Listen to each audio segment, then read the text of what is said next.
저는 어릴 때 눈이 굉장히 좋았습니다. 양쪽 시력이 전부 다 2.0, 2.0이었습니다. 그런데 세월이 점점 흘러가니까 이제 시력이 점점 약해지는 것 같습니다. 그래서 요즘은 책을 보려면 돋보기를 껴야 잘 보입니다.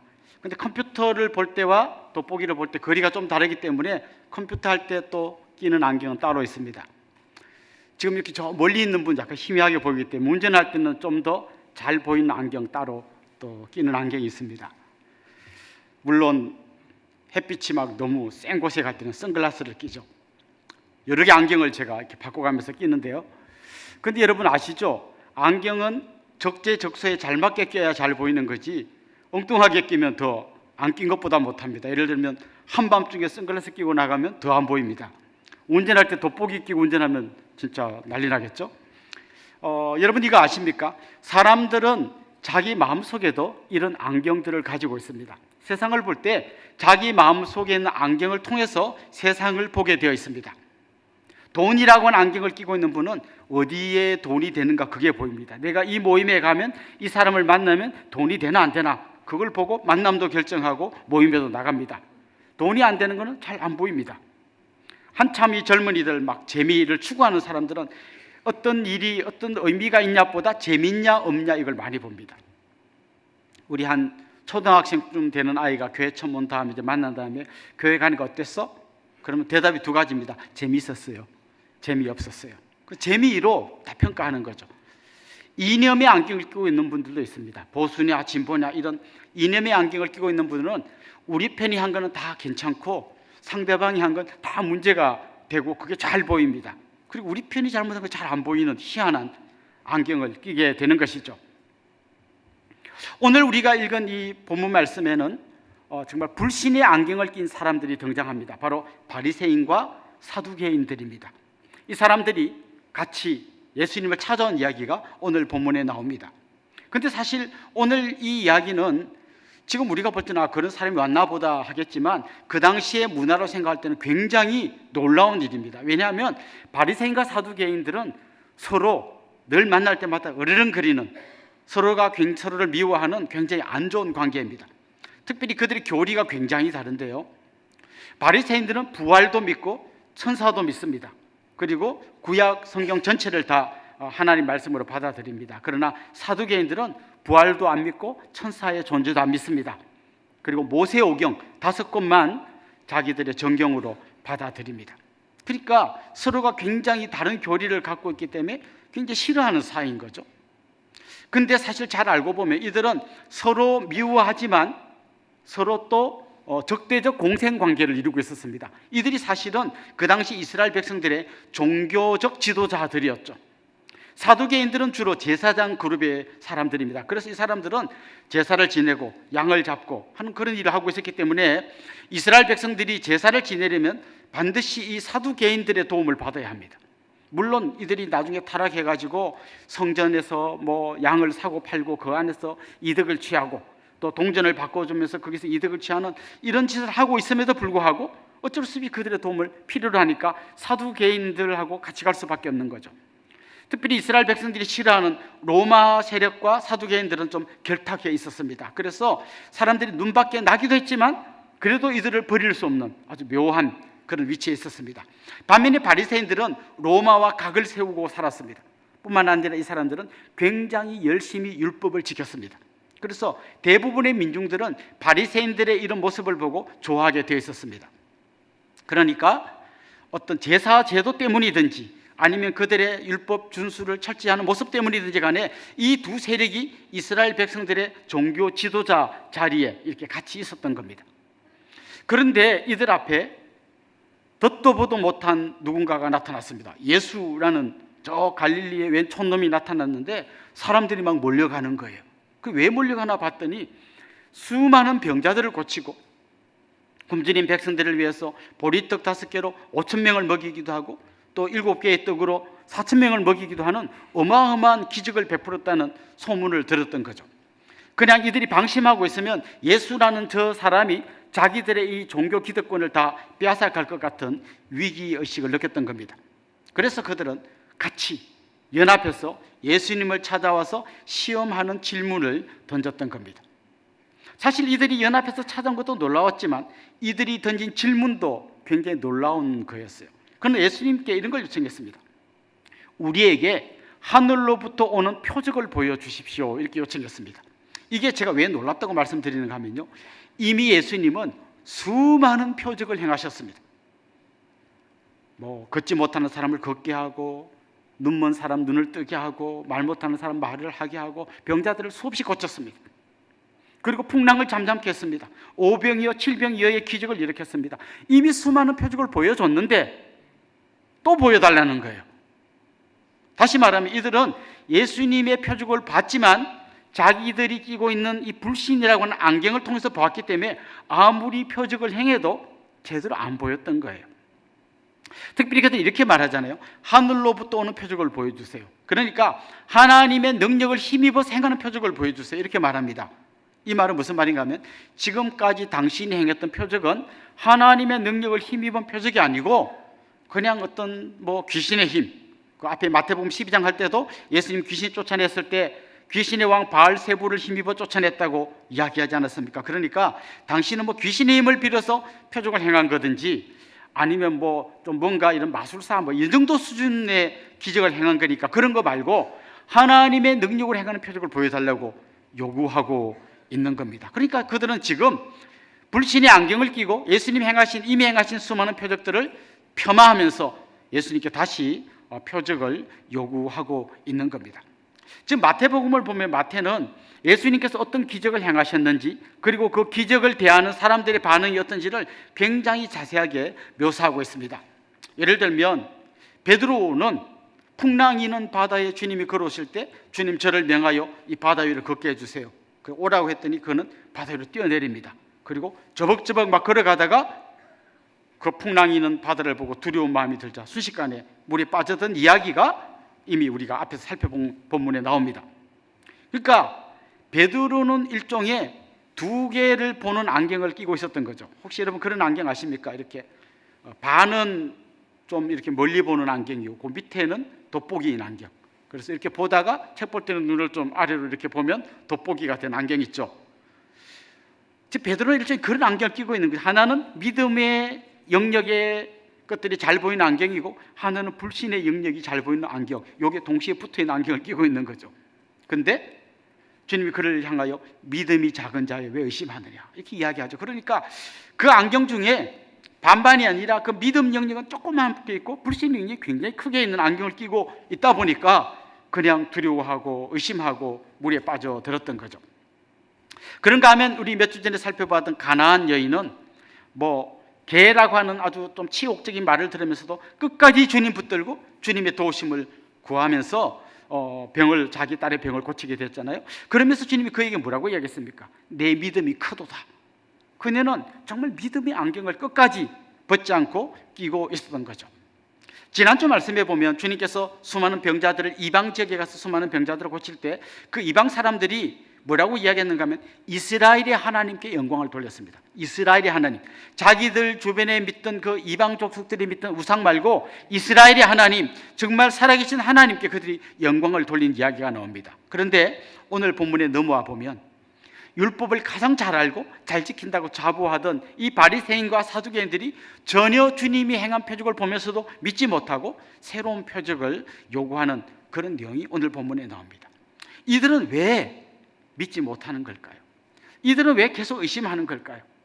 이들을 놔두고 우리는 왜 종종 자주 의심하고 다시 또 불신에 빠지게 되는 걸까요?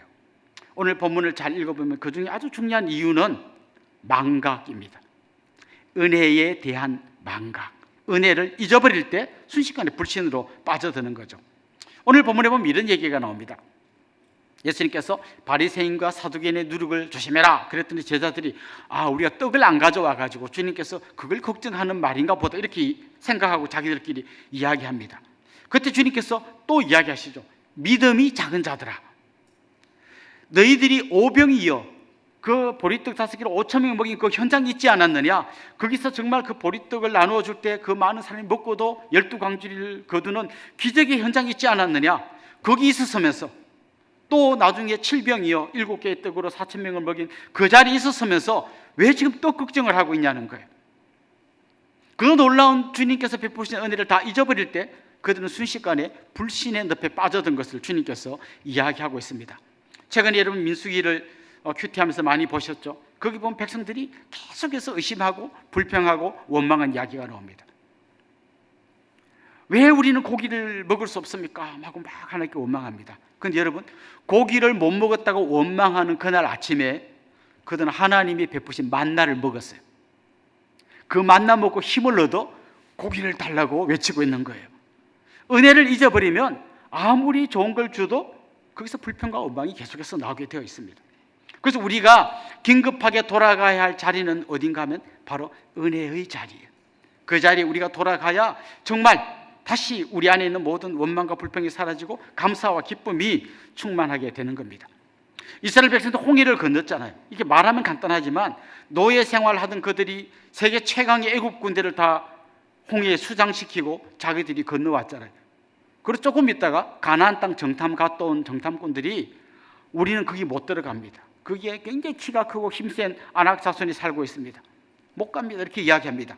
세계 최강 애국 군대를 홍해에 빠뜨리고 온 그들이 애국 군대와는 비교할 수 없는 가나안 족속 보고 또 두려워 떠는 거예요. 그러니까 우리 안에는 이 믿음과 불신이 왔다 갔다 계속 하는데 언제 불신의 영역으로 넘어가나 하면 이미 하나님께서 우리에게 베푸신 은혜를 잊어버릴 때 금방 불신의 자리에 빠지게 되는 것입니다. 5월달 가정의 달이 되면 많이 부르는 노래가 있죠. 어머님 은혜. 여러분 아십니까? 낳으실 때 괴로움 다 잊으시고 기를 때 밤낮으로 애쓰는 마음. 우리 군대 갔다 온 형제들은 그 가스실에 들어가서 많이 불러봤을 겁니다. 이렇게. 그 가스로 막 눈이 따가운데 이 노래 부르면 막 거기 온 병사들이 통곡하면서 울면서 이 노래를 불렀던 기억이 납니다. 근데요, 낳으실 때 괴로운 걸 다 잊어준 분 누구면 어머니거든요. 그런데 아이들이 자라서 사춘기가 되면 자기가 그걸 다 잊어버려요. 어머님이 그렇게 힘들게 나를 낳아줬다는 걸 다 잊어버려요. 예, 진자리 마른 자리 갈아 눕혀준 그 은혜를 다 잊어버려요. 그리고 엄마한테 이렇게 이야기합니다. 엄마가 나한테 해준 게 뭐 있어? 이게 애들만의 이야기가 아니라 사실 우리의 이야기라는 거죠. 하나님 정말 나한테 해준 게 뭐 있습니까? 하나님 우리에게 베풀어진 수많은 은혜가 잊혀지는 순간 우리는 순식간에 불평과 원망으로 빠져들게 된다는 거죠. 그러니까 이 사람들은 수많은 주님의 표적을 다 듣고 보았으면서도 안 믿어요. 그리고 새로운 표적을 보여달라고 이야기하는 겁니다. 그런데 그들에게 예수님이 그야말로 폭탄과 같은 선언을 하십니다. 이제 너희들에게 보여줄 표적은 한 가지밖에 안 남았다. 그건 바로 요나의 표적이다. 이렇게 말씀하십니다. 여러분 요나 이야기 잘 아시죠? 요나가 물고기 뱃속에 들어가서 3일간 거기 있었잖아요. 그러다가 밖으로 나왔습니다. 그것처럼 예수님도 무덤에 장사 지낸 바 되었다가 3일 만에 부활할 건데 이거야말로 마지막 남아있는 표적이라고 주님이 말씀하신 겁니다. 그러니까 지금까지 주님이 보여주셨던 표적과는 비교할 수 없는 가장 완벽한 표적이 남아있다는 거예요. 사실 이 말씀 안에는 좀 부정적인 면과 긍정적인 면이 같이 들어있는데요. 긍정적인 면부터 이야기하면 이런 겁니다. 아직까지 수많은 표적을 보고 너희가 안 믿었지만 그래도 마지막 표적인 예수님의 십자가의 죽음과 부활을 보고 믿는다면 너희들에게 소망이 있다. 그런데 부정적인 측면이 이런 겁니다.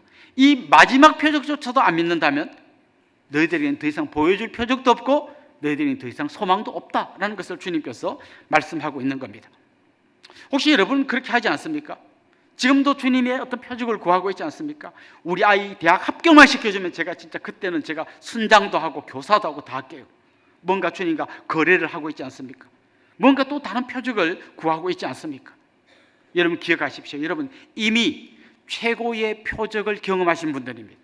예수님의 십자가의 죽음과 부활을 통해 여러분은 새 생명을 얻으셨고 그 주님의 승리와 함께 여러분도 승리할 수 있는 사람으로 놀라운 그 표적의 주인공이 되셨습니다. 그런데도 끊임없이 표적을 구하는 거죠. 우리 청년들 중에 그런 이야기하는 친구들 많습니다. 하나님을 보여주면 믿겠습니다. 저는 종종 이런 얘기를 했습니다. 하나님은 당신이 볼 수 없고 하나님이 만든 수많은 피조물 중에 하나인 저 태양을 똑바로 쳐다봐라. 솔직히 그것도 못 봅니다. 눈이 부셔서. 그런 사람들이 하나님을 보여주면 믿겠다 이렇게 이야기합니다. 지금 우리에게 필요한 건 새로운 표적이 아니라 이미 우리에게 보여주신 완벽한 표적인 십자가 앞으로 다시 돌아가는 거예요. 그 부활하신 주님의 보좌 앞으로 다시 나아가는 거예요. 그래서 부활하신 주님이 우리를 향하여 너희에게 평강이 있을지어다 말씀하신 그 평강을 경험하고 십자가 지신 주님의 그 놀라운 은혜로 내 모든 죄가 용서받고 구원받은 하나님의 백성이 된 그 감격과 기쁨을 회복하는 것이 진짜 우리가 돌아가야 할 자리라는 것입니다. 지금도 새로운 표적을 구하면서 방황하는 분이 계십니까? 다시 십자가 앞으로 나오십시오. 하나님 우편에서 지금도 우리를 위해서 기도하고 있는 그 우리 주님의 보좌 앞으로 한 번 더 나오십시오. 소리 없이 의심이 찾아올 때마다, 그래서 우리의 믿음이 흔들릴 때마다, 우리의 감사가 사라질 때마다 우리가 다시 돌아가야 할 자리는 바로 은혜의 자리인 것입니다. 그래서 주님은 이 은혜를 잊어버릴 때 이들이 결국은 이런 불신의 안경을 끼게 됐다는 것을 이야기합니다. 사실 이스라엘 백성들에게 가장 소중했던 그 은혜의 기억은 홍해를 건넌 거예요. 그 애굽에 종살이하던 그들이 자유함을 얻고 홍해를 건너 하나님 나라로 나아가는, 그 가나안 땅으로 나아가는 그 놀라운 것이 그들 안에 늘 살아있고 그 은혜의 추억이 다시 떠오를 때마다 그들은 회복될 수 있는 거예요. 마찬가지로 우리도 그 십자가의 은혜, 부활하신 주님의 능력의 자리로 돌아갈 때 우리의 삶이 회복되기 시작하는 것입니다. 그래서 바울은 로마서 8장 31절부터 32절에서 이렇게 말씀하셨습니다. 우리 같이 한번 읽어볼까요? 그런즉 이 일에 대하여 우리가 무슨 말 하리요? 만일 하나님이 우리를 위하시면 누가 우리를 대적하리요? 자기 아들을 아끼지 아니하시고 우리 모든 사람을 위하여 내주시니가 어찌 그 아들과 함께 모든 것을 우리에게 주시지 아니하겠느냐? 은혜를 망각할 때 우리가 흔들린다면 은혜를 기억할 때 우리는 다시 든든히 서게 될 것입니다. 그런데 오늘 주님께서 이 이야기를 하시는 중에 이런 말씀을 하십니다. 바리새인과 사두개인들의 누룩을 조심해라, 이런 말씀을 하십니다. 여러분, 누룩의 그 성분은 여러분 잘 아시죠? 이스트잖아요. 빵을 만들 때 밀가루가 이렇게 많이 있지만 이스트 요만큼만 넣으면 요만큼 넣은 이스트가 이 밀가루의 이 성격을 다 바꾸어 버립니다.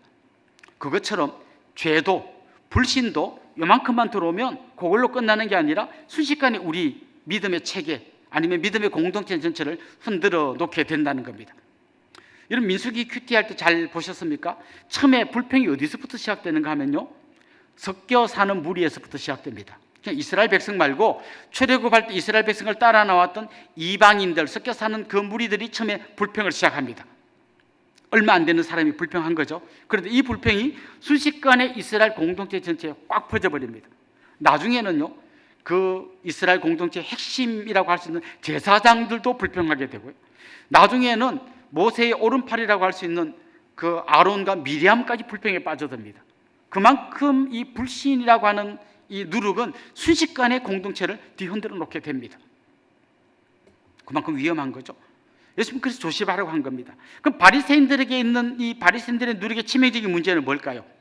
바리새인들은 열심히 율법을 지켰지만 율법의 기본 정신인 하나님 사랑, 이웃 사랑, 이건 온데간데 없었어요. 껍데기만 열심히 지키는 종교인들, 그들이 바로 바리새인이었어요. 그 위험은 우리에게도 여전히 있습니다.